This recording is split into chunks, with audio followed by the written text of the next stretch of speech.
Iginiit ng suspendidong gobernador ng Cebu na si Gwendolyn Garcia na hindi siya bababa sa pwesto. Wala naman daw kasing bisa ang suspension order at napolitika lang daw siya.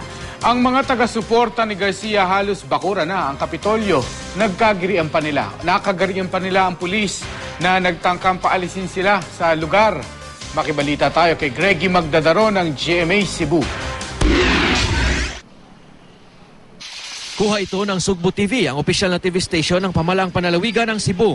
Pasado alas 10 kagabi, 2 truck ng pulis ang dumating sa harap ng Kapitolyo.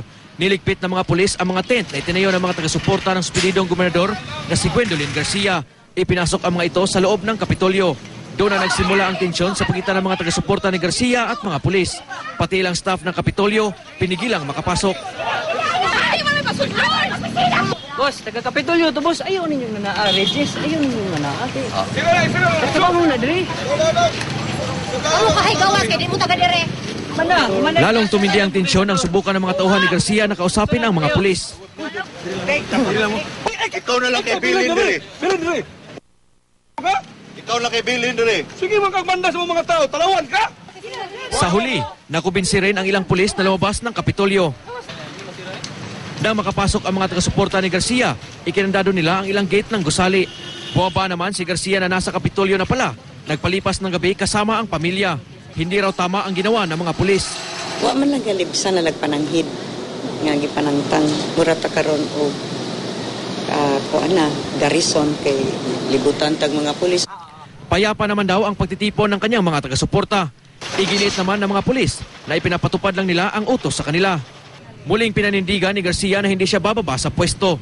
Naglabas pa nga siya na executive order na nag-utos sa lahat ng department heads ng lalawigan na siya ang kilalaning gobernador.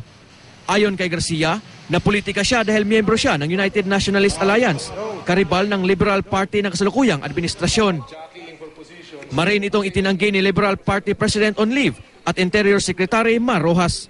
Hindi ko iniiwasan yung politika dito, pero mali naman siguro na lahat na lang ay sasabihin dahil sa politika ito. Bakit hindi na lang nila sagutin yung nilalaman ng reklamo? November 2010 pa raw ang reklamong grave abuse of authority laban kay Garcia na isinampa ni Cebu Vice Governor Greg Sanchez.